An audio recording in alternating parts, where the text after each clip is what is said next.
Last উইকে এই ড্রেসটা আমার টাইট হচ্ছিল। তাই আমি দেবপ্রিয়া আর welcome to the day 4 of my 75 hard challenge. আজকের এই ভিডিওতে ভাবছি তোমাদের সাথে আমার কিছু ইনসিকিউরিটিস শেয়ার করব। রিসেন্টলি আমি একটা মুভি দেখলাম, দো দিওয়ানে শহর মে। মুভিটা আমার এত ভালো লেগেছে, স্পয়লার তো আমি দেব না, বাট আমি তোমাদের সাথে একটুখানি ডিসকাস করতে চাই। আমার মধ্যে একটা ইনসিকিউরিটি ছিল যে আমি হয়তো দেখতে ভালো নই।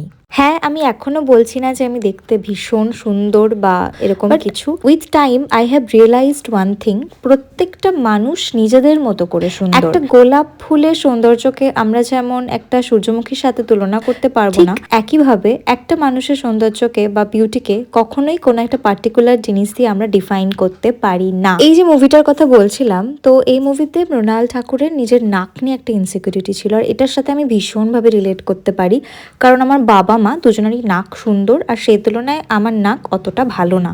তো ছোটবেলা থেকেই আমাকে শুনতে হয়েছে ওর তো নাক বোচা, ওর নাক এই সেই, অ্যান্ড ওটা আমার বাচ্চা মনের মধ্যে এত গেঁথে গেছিল যে একটা পার্টিকুলার এজ অবধি, মানে আজ থেকে 2-3 বছর আগে পর্যন্ত আমার মধ্যে ইনসিকিউরিটিটা ছিল। আর ফাইনালি আমি এখন এটা বলতে পারি যে এই ইনসিকিউরিটিটা আমি কাটিয়ে উঠতে পেরেছি। ইনসিকিউরিটির কথা থাক, এবার আসি আমাদের 75 হার্ট চ্যালেঞ্জের প্রোগ্রেসে। তো এই টপটা আমার লাস্ট উইক না টাইট হচ্ছিল, আজকে ফিট হয়েছে, দেখে তো আমার মনটাই ভালো হয়ে গেল। আর আজকের দিনটা ভীষণ হেক্টিক গেছে আমার। এনএমজিএনএম এর ক্লাসও করানো ছিল, হেঁটে এসে তো সাথে সাথে এনএমজিএনএম এর ক্লাস করাতে বসে পড়লাম। আবার এনএমজিএনএম এর লাস্ট 1 মান্থের ক্র্যাশ কোর্সটাও শুরু হচ্ছে। তোমরা যদি কেউ জয়েন করতে চাও অবশ্যই করতে পারো, ফিস খুবই কম, অনলি 499।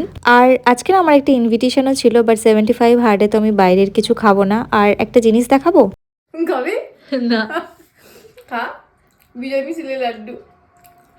আমার মা যতই চেষ্টা করুক আমার 75 হার্ট চ্যালেঞ্জ ভাঙার, আমি কিন্তু ভাঙছি না। See you in day 5।